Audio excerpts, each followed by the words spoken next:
Be Wealthy and Smart, episode 1179.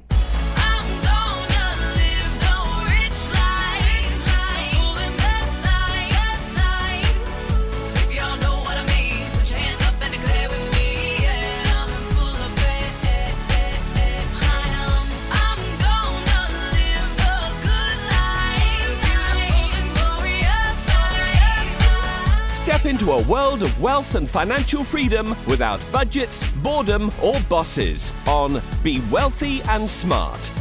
And now, here's your host, Linda P. Jones. Welcome to Be Wealthy and Smart. I'm Linda P. Jones, America's Wealth Mentor, empowering women and men worldwide to financial freedom. On today's show, we're going to talk about it's that time again where the Fed's about to meet and discuss raising interest rates by another 25 basis points. Will it happen? Let's talk about it.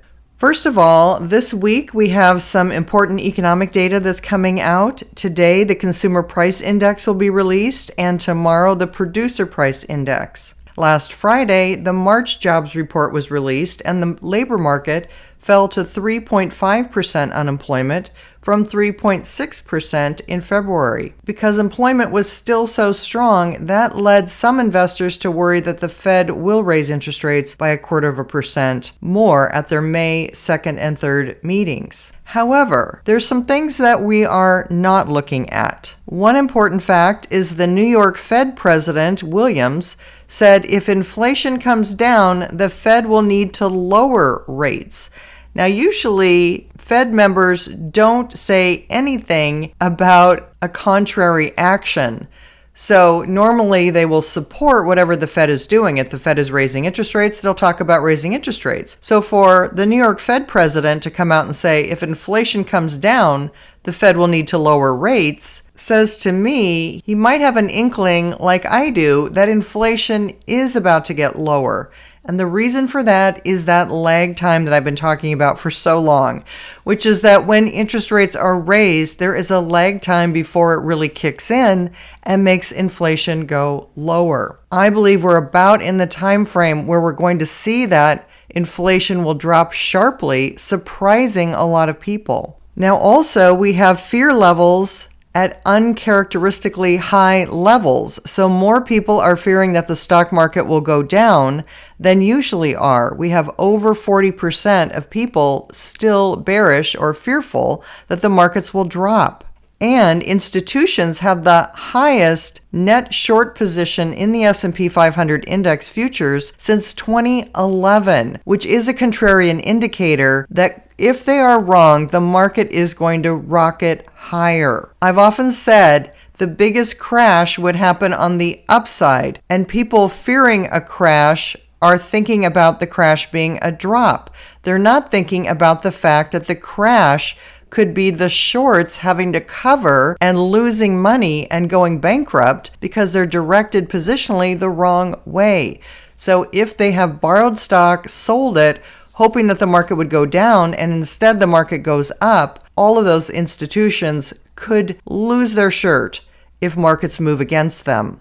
And that is a bigger crash, in my opinion, and a greater possibility, in my opinion, than markets dropping. A few interesting comments are out there from financial experts like Egon von Greyerz, who says, as we warned throughout 2022, the Fed's overly rapid and overly steep rate hikes would only work until things began breaking. And, well, things have clearly begun to break, including the petrodollar, which again is no longer being attached to oil because the BRICS nations have all teamed up together and added, I've lost track now, I think 17 additional countries into their group. And they have agreed to trade among each other without using the dollar, and particularly trade for oil without using the dollar. The major one being China, who agreed with Saudi Arabia not to use the dollar to trade oil. We also have Australia's central bank and Canada's central bank who have paused rate hikes. So these two countries have stopped raising interest rates,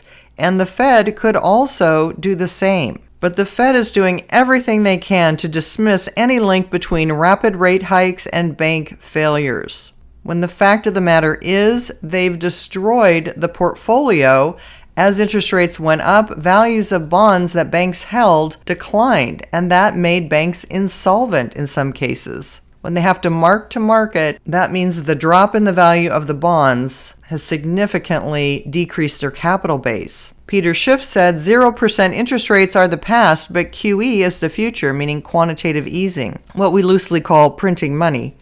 The Fed will have no viable political option but to monetize massive federal budget deficits, prop up insolvent banks, and buy treasuries the rest of the world dumps. Soaring inflation means higher interest rates. And on Twitter from Holger Shapitz, I hope I pronounced that right, bank run in slow motion continues. Since the Fed began to raise interest rates in March of 2022, total deposit outflows from the U.S. banking sector is now $967.5 billion, almost $1 trillion, the biggest outflow on record. So yes, since the Fed began to raise interest rates, bank outflows have been almost $1 trillion. And going along with what I said about the shorts being positioned in the wrong direction, Lance Roberts on Twitter said lots of shorts are piling up ahead of the CPI report this week. A milder number that suggests a Fed pause will likely send the market up sharply. And I completely agree with that.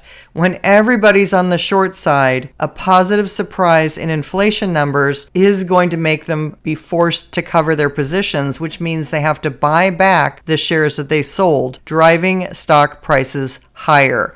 This is the risk, is the crash is on the upside, not on the downside. If you haven't yet subscribed to Be Wealthy and Smart, hit the subscribe button and you'll be notified as soon as new podcasts are available. That's all for today. Until next time, live the good life and be wealthy and smart. Thank you for listening to Be Wealthy and Smart with Linda P. Jones. Share the wealth and tell your family and friends about the show. Check out our website, blog, and social media for more riches at www.bewealthyandsmart.com.